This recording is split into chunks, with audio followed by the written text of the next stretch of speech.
self-care, burnout, stress, boundaries. These were not words that were part of my vocabulary. I was taught pressure makes diamonds. And when the going got tough, I was like really excited. I was like, I'm a diamond in the making, baby.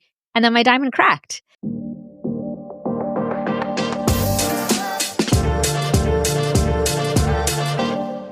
Welcome back. I am so excited for today. Today is part 1 of a 2-part series. I'm with the amazing Dr. Aditi Narukar. She's a Harvard physician and she specializes in stress, resilience, and burnout.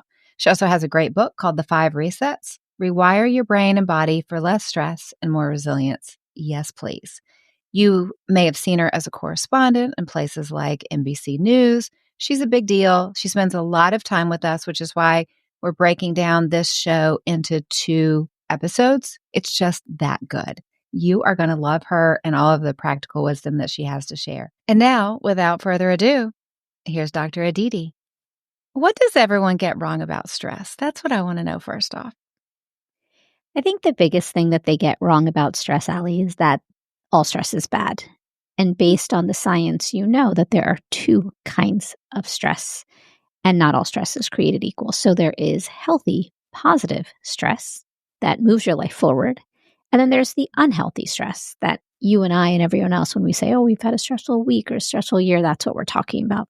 And so the good kind of stress is called adaptive stress in the science. Rooting for your favorite sports team, falling in love, getting a new job, a promotion, buying a home, a new car. All of these are examples of healthy, positive stress. In fact, you need a little bit of healthy stress to get you up out of bed every morning. It's what got you and I together today to talk. But there is also another kind of stress that's much more popular that people talk about. That's the unhealthy stress. It is called maladaptive stress in the science. And that's the kind of stress that causes all of those mental and physical health manifestations that we think about with stress. But the goal of life is not to live a life with zero stress. In fact, it's biologically impossible. Like I said, you need a little bit of healthy stress to move your life forward.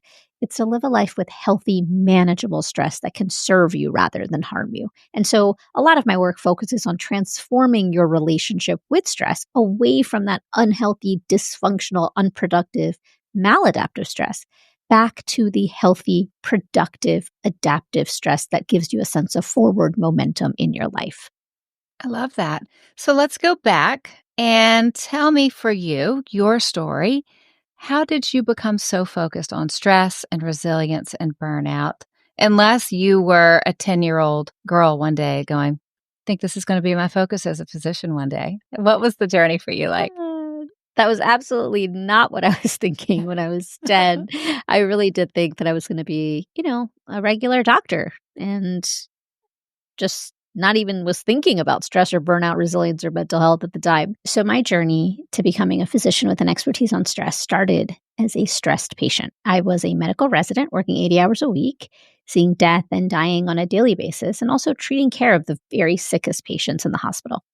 In this particular month, I was in the cardiac ICU, taking care of everyone else's hearts and not really thinking about my own. And so one day, after a particularly brutal 38-hour call, I was rounding on my patients before I went home. And I felt a stampede of wild horses across my chest. It quite literally knocked the wind out of me, Allie. And so I quickly sat down. The nurse that I was working with, we'd worked together for many years. And so she gave me some orange juice. I drank the orange juice. I laughed it off and I stood up and I kept working.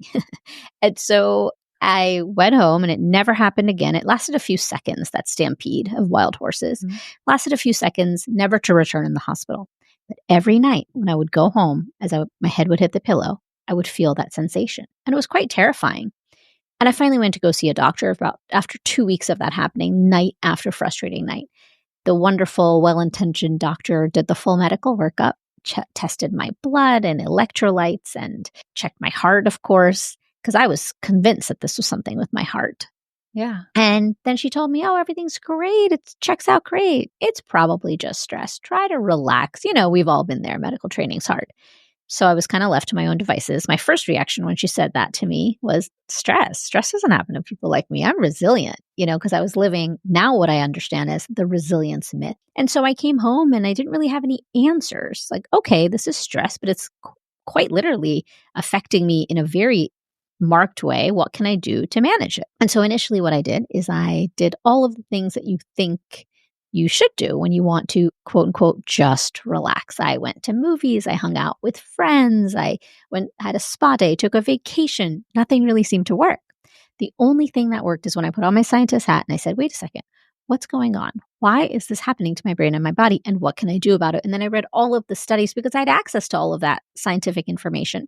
So I read all of those studies and I started using some of these principles, which later then became the 5 resets 25 years later. And slowly, bit by bit, it took about 3 months. And then I was able to find my way out of the stress struggle. And so when I got out of my own stress struggle, that is when I vowed to become the doctor I needed during that difficult time. So I wouldn't say to a patient, even as well-intentioned as you can say it, oh, it's just stress, try to relax. Instead, I would be able to give my patients who were stressed some concrete, tangible, cost-free, and time-efficient things that they could do today to feel better. And so then my journey soon evolved. I decided to pursue learning about stress, burnout, mental health, resilience, the mind-body connection at a program at Harvard. So I went to Boston and I studied there for several years and then stayed on in Boston, became the assistant medical director, then the medical director of the integrative medicine clinic, where I just saw patients solely on stress management. And kind of like my big aha moment, Allie, when I decided to pursue this kind of new emerging field was because I read a study that knocked my socks off. This particular study said that 60 to 80% of all doctors' visits have a stress-related component, and yet only 3% of doctors counsel for stress.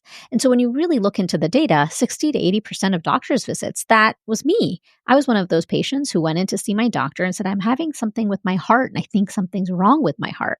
And then the doctor did the full workup and said, you're great. It's not your heart, it's stress. So 60 to 80% of times when patients have a complaint, they go see their doctor, there's something stress-related happening. That's not to say that stress causes these symptoms, but it certainly worsens the symptoms. So the first step is if you're having anything in your body that you're experiencing, your mind, body, and you're like, hey, wait a second, could this be stress-related? The first thing is, of course, to go see your doctor because stress is a diagnosis of exclusion. That's what we say in medicine, meaning we have to make sure that it's not anything else.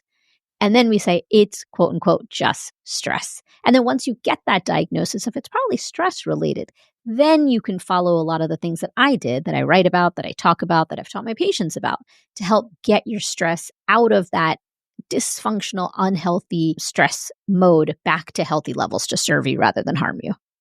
Okay, this is fascinating. So I'll tell you a little of my journey with understanding that I was in fight or flight mode all the time. I got a stress monitor app for my Apple Watch. Mm-hmm. And when your HRV is way too low and you're stressed, it goes into red. And I looked at it after a few weeks and I was in red almost all night, every night, and a lot of red during the day. And then I got an Aura ring. And then it told me my stress is just 5-6 hours a day bouncing around the top of the most stressed. I think I was so not in tune with my body that I never realized how stressed I was. I thought I was just running hot. I'm focused. I have a lot to do. I'm running companies. I have 5 kids, all the things. I never stopped to realize how my body was doing and started taking those steps to reduce my stress. So I didn't have any huge, big physical symptoms. There were no horses running across my chest, but my body was basically inside out with stress. So will you talk about how it shows up differently for different people? Yeah, that's a fascinating story. And it's so compelling. Really speaks to this idea of what I like to call the canary in the coal mine. And so I am not a historian, but I love this analogy. So, back in the day when there were many coal miners working and toiling for 16 hours a day, they would bring a caged bird, a canary, down into the mines with them to work. And they would work. And when the air got bad, the canary would stop singing. And that was their first sign and their first tell of like, wait a second, the air is bad. Because we humans are notoriously bad at knowing our limits. And so we just keep toiling and toiling and toiling. And so that sign, the canary, was their first sign of like, wait a second, it's time to get out of the mines, get some fresh air and reset. And we all have a canary within us. Long before I felt that stampede of wild horses, I am almost sure that I had little telltale signs, like whispers of the canary, maybe not like belting its tune like it did that day. But there were definitely things that, my canary was singing when I wasn't sleeping well or eating well, because back then in my world of medical trainees, self-care, burnout, stress, boundaries. These were not words that were part of my vocabulary. I was taught pressure makes diamonds. And when the going got tough, I was like really excited. I was like, I'm a diamond in the making, baby. And then my diamond cracked. And so that canary was silenced for a long, long time throughout my medical training. Only after, I kept ignoring it, did it like finally say, hey, we got to manage this stress thing. And if you're not going to listen to me in other ways, I'm going to really get your attention. And so for you, you might not have had any physical or mental health manifestations that you can think of. You're better now because now the canary is quiet because you're managing your stress in better ways rather than silencing it through like, I'm resilient, I'm going to keep going no matter what, which is what so many of us do.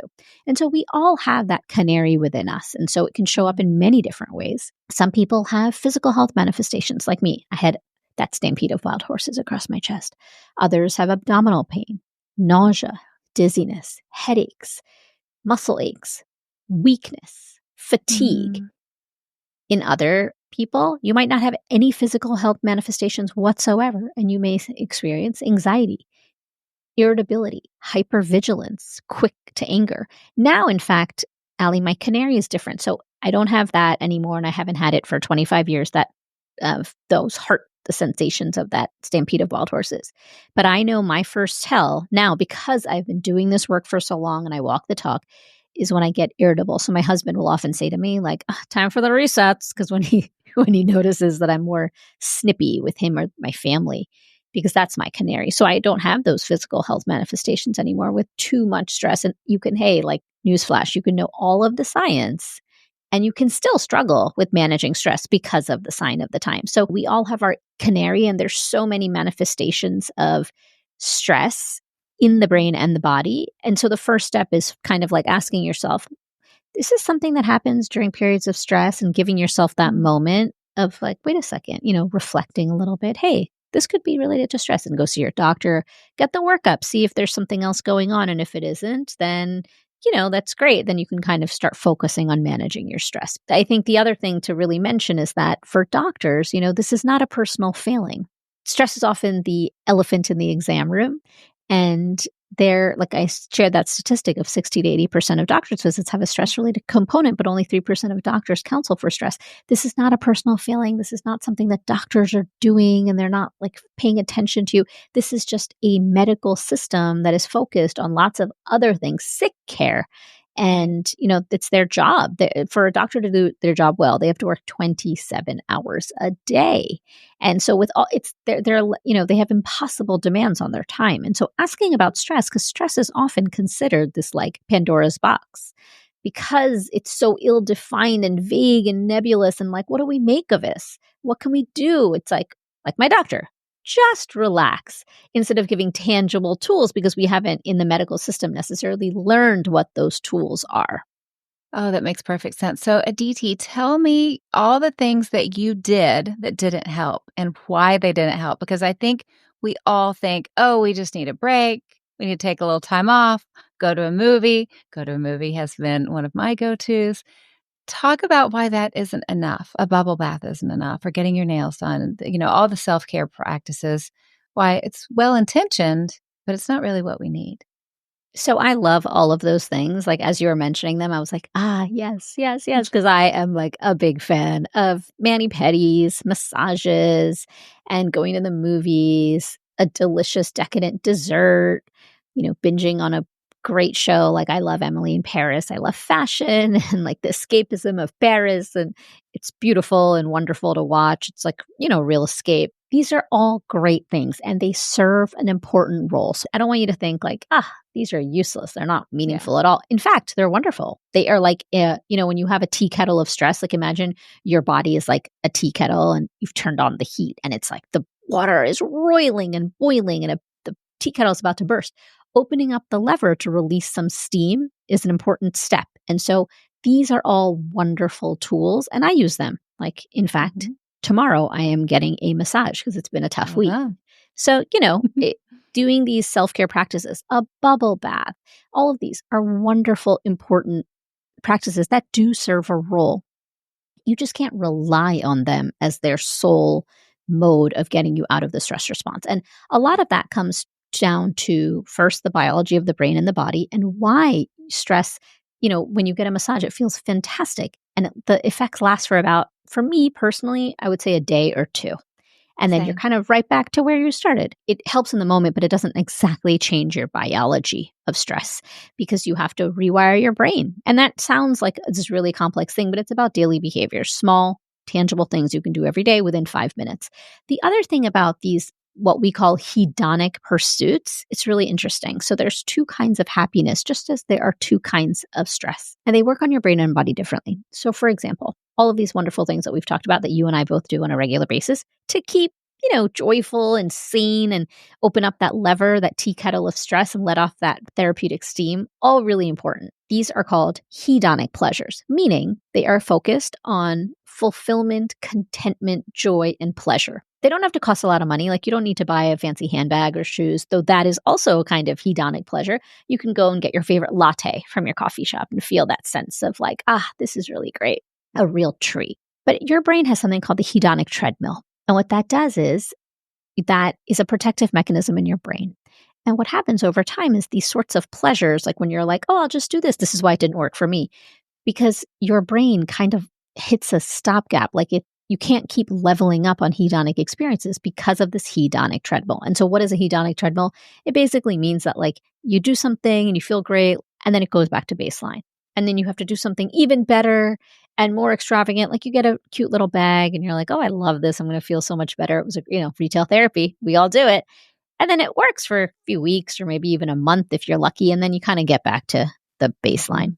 And it's a protective mechanism in your brain, in fact, because like when you look at lottery winners, when they win millions of dollars, their happiness comes back to a kind of set point. If you face a calamity, equally, you come back to a certain set point after several years of healing. And it's a protective mechanism because of the two spectrums of human emotion. It's the way your brain kind of brings you back into balance. And hedonic pleasures are very much tied to the hedonic treadmill. You need to keep doing more and more and more to even get that bump of feel-good emotions. Another kind of happiness doesn't have that treadmill effect, and that's called eudaimonic happiness. And that is focused on community, belonging, connection, meaning, purpose. All of us as humans, we're meaning-seeking, purpose-driven creatures. And so when you engage in growth-oriented activities, so what I do now to manage my stress, I still do all of those hedonic pleasures, love them. They're wonderful, especially after a tough week. There's nothing better I love than like ordering some Thai food and watching a fantastic show on Netflix and just relaxing with my family. It's like such a joy. But I don't rely on that as my sole way of managing stress. I try to do these other things. And so what are these eudaimonic activities? Growth-oriented activities, like maybe learning a new language or gardening or baking or a skill that you're kind of building for yourself. And that can help decrease your stress. And so I don't want to like poo-poo these normal, usual self-care activities. They're wonderful, important. I engage in them regularly, and so should you, because it does make you feel way better. But you can't rely on them as the sole source of managing your stress. That's so good. Let's talk about the big topic of the day, the 5 resets. Would you tell us a little bit about those? The 5 resets is really a roadmap, and it's a mindset tool. There are 5 small but mighty mindset shifts that you can use to transform your relationship to stress and burnout in the now, today, because everything I always prescribe to my patients when I'm speaking, when I'm giving big talks, or in this book, everything is cost-free. That was really important to me. So I have 5 mindset shifts along with 15 science-backed strategies, and each mindset shift has about 2 or 3 things. And so everything is cost-free because I've had patients with varying resources, and so that's always been really important. Time efficient, because having stress and trying to manage stress shouldn't cause you more stress. Yes. And we don't have a lot of time on our hands, right? Like we're in the midst of a messy, overscheduled life. You still need to manage your stress. You can't say like, peace out, I'm moving to Bali for 6 months. Like I would love that for myself as well, but it's not reality. We have constraints on our time. financial constraints, obligations, family, etc. And then everything is science-backed. And so the 5 resets, it's really your roadmap to get out of that unhealthy, maladaptive stress and bring your stress back to healthy levels in the midst of the chaos that is happening now or has been happening in your life for the past few years. It doesn't really matter. You can still reset your stress because it's about using your biology of your brain and your body to rewire your brain. So when you think about your brain, it's a very long term called neuroplasticity, and it's a lot of what this book is based on. Mhm. Your brain is a muscle, just like your biceps. And so in the same way that you would train your biceps, you can train your brain. It's not like, oh, the brain you had at birth is the brain you got for life. It was a real grab bag and like you kind of got what you got. It doesn't have to be that way. You can keep rewiring your brain and keep creating, because your brain is a muscle, create a stronger, healthier, more resilient brain with some very simple things you can do every day based on a lot of the principles that we've talked about. Could you give us just a little hint about each of the 5 resets so we can dive later, but I would love to learn all we can now. Of course, I will share as much as I can in this time that we have together. So the first reset is get clear on what matters most. And this is sort of the first step that you want to do to get out of that fight or flight mode and back to thriving. And most, when you're feeling a sense of stress, you're probably saying to yourself, what's the matter with me? It's that inner critic. It's a part of your brain called the amygdala, which drives the stress response. It's what fight or flight is and where it comes from. And so that amygdala often gets a megaphone. And that's like your inner critic. When you're feeling a sense of stress, you often say horrible, terrible things to yourself. It's a really berating voice, like, I'm not good enough. I'm not worthy. I'll never do this. Why bother trying? It's a protective mechanism, by the way. Mhm. And so how do you get that megaphone out of your inner critic's hand and, let yourself, your true self, come back out? So the first step when you're feeling like, what's the matter with me? Why do I feel this way? Why am I so stressed out? What's the matter with me? Reframe that and ask yourself instead, what matters most to me? And most is an acronym. And so M is for motivating, O, objective, S, small enough to guarantee success, and T, timely. Can you achieve this particular goal in 2 to 3 months? And so you want to create your most goal. And the reason you want to give yourself 2 to 3 months to do it, it's not like this big, huge existential ask. You're not like saying, what matters most to me in this life, in this world, on this planet? It's more about what matters most to me in the immediate terms in the next 2 to 3 months that I can achieve, that's doable, that will help me manage my stress. So for some people, you might say, what matters most to me? I want to get to sleep earlier, or I want to have enough energy to exercise, or I want to aim for, doing some form of movement every day, or I hate my job. My boss is so demanding and I want to get a new job. But that takes a lot of energy to build up to actually go search for a new job. So there's so many most goals that I've heard over the years. One of my patients who had cancer and was going through treatment said, I want to write a children's book. That's my goal. And she did, using a lot of this framework. And so the reason you want to give yourself about 2 to 3 months in advance to achieve this goal is because it takes 8 weeks for your brain to build a habit and rewire. So give yourself time. Understand that falling off and getting back up is part of habit formation. Got to give yourself lots of self-compassion. That's something you talk about. You just did a beautiful episode recently on self-compassion and the importance of that. It does, in fact, change your brain. It dials down that volume of your amygdala when you are feeling a sense of self-compassion, and it actively rewires your brain. And so that's the first reset. Get clear on what matters most. The second is find your quiet in a noisy world. We all need to recenter and regroup. But like I said, we can't jet off to Bali for 6 months and be like, oh, I'm going to find my quiet in this beautiful space, because we have families, jobs, taking care of ailing relatives. There's so much happening in our day-to-day life that we can't just say, okay, I'm leaving. It's not realistic. But you can still find your quiet and calm in the midst of this noisy world. And I focus on 2 main strategies there: sleep and digital boundaries. And there's a real tie between the stress scroll cycle and the sleep scroll cycle and how your brain is affected by that. We can talk a little bit about that, particularly important now and relevant with the constant headlines over the past couple of weeks and months that we've been seeing. And we've been seeing this for a long time, and how it has a direct influence on your brain, that there's no such thing as mindless scrolling, that it is very active and actively influencing your stress pathway. The third reset is sync your brain to your body, and that focuses a lot on the mind-body connection. which the mind-body connection, lots of science to show that your brain and your body are in constant communication, and that your thoughts and your feelings actually influence physical symptoms in the body, particularly your stress. And so how do you sync up and line up your mind and your body? When you have sweaty palms before a meeting, or butterflies of falling in love, or when you have any of these sensations, that's actually your mind-body connection. It's like gravity all around us all the time. But then this particular reset gets you aware of what your mind-body connection is, and first makes you aware of it, and then teaches you how to actually influence it for less stress. The next reset, number 4, is come up for air. And this is all about giving your brain a break and your body a break, because these brain breaks and how to take brain breaks in the midst of all of the competing priorities in your everyday life. Brain breaks and giving your brain and body a break are a biological necessity and not a luxury. And there are certain ways that you can maximize breaks. Science shows that even 3-second breaks incrementally throughout the day can make a huge difference to reset your stress. And there's certain ways that we can do that. And then the last reset, the 5th reset, is bring your best self forward. And there's several strategies there about how to move from that amygdala mode that is focused on fight or flight and back to thriving, and let this area of your brain called the prefrontal cortex take over again. It's the area right behind your forehead.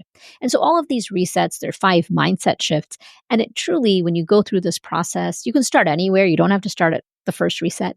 When you go through this process of learning how to rewire your brain, first, it gives you a sense of personal agency and empowerment. Like, wait a second, I did that. And it's very easy to do. It takes minutes a day to do it. Very easy, and something that you can do in the privacy of your own home. No one even has to know that you're working on your stress or burnout, because there's still taboo and shame around these topics, when in fact the data shows that 70 to 90% of people are struggling with one form of stress or burnout. So if you're in a room with 30 people, that's like saying 21 people are struggling with stress and burnout. It is no longer the exception. It is the rule. And yet we don't talk about it because we're living in this thing called the stress paradox. And the stress paradox is just that we are all struggling with our stress, and we're connected in this stress struggle, but we're isolated. We're not talking to each other. We're isolated in our togetherness. I saw this all the time when I would see patients in my clinic in Boston. People would sit shoulder to shoulder in the waiting room. No one is talking to each other. Everyone's just looking down or looking around. Doom scrolling. Yeah, doom scrolling, or very stoic. Yeah. And then they come into my office, the door shuts in the exam room, and then they burst into tears. And so, I think it's so important now, particularly more than ever, to really think about how to manage your stress and burnout and reset your brain and body to then serve you rather than continue to harm you in various ways. Absolutely. I definitely agree. Just in my small surveying that I've done of a few thousand women, I wanted to find out about burnout. And I titled the survey, "Tell Me About Your Burnout." So let's go, right? 96% of women said that they had been burnout. And I think it was 73 or 76, I forget off the top of my head, said they're actively burnout right now. And That's very unbelievable. few, had ever found tools to be able to manage it, which is why I was so excited to have you on, because you actually have the tools. And I love with the 5 resets, they're free, they're relatively quick and easy to do. It's just making them part of our life, taking out a little bit of time and putting those resets in. This is going to be a great place to pause in our conversation with Dr. Aditi. She will be back next week. But how great was that? Wasn't that wonderful? It was so hard to find a good place to pause because it's just all so good. She will be back with us again next week. Now, what else do I love other than Dr. Aditi? I love you. I love that you are here. I'm grateful that we have this time together every week. Thank you for investing in yourself. What you're doing this week and next week with Dr. Aditi is you're protecting yourself from burnout. If you're in a place of burnout now, it's going to give you really applicable, easy, free steps that you can take to help you feel better. This is why I say the work that you're doing on yourself, it's not just for you. It benefits everybody in your life. That's why you're here. And God has created you uniquely to stand strong and to bring something special to this world that only you can bring. So let me remind you, you're stronger than you think. You're smarter than you give yourself credit for. And you're braver than you feel, even in the hard moments. And the best part is you are just getting started. You are capable of incredible things because the Spirit of God lives in you. The dreams in your heart, they're not there by accident. They're placed there by God, and He will give you everything you need to live them out.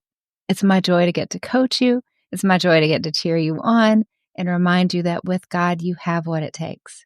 So keep stepping up, keep showing up, and keep loving well because you know the truth. You can't break a woman who gets her strength from God. I hope you have a great day, and I'll talk to you again soon. I'm not sure if you can see me, but we're all frozen on my end. Let's see.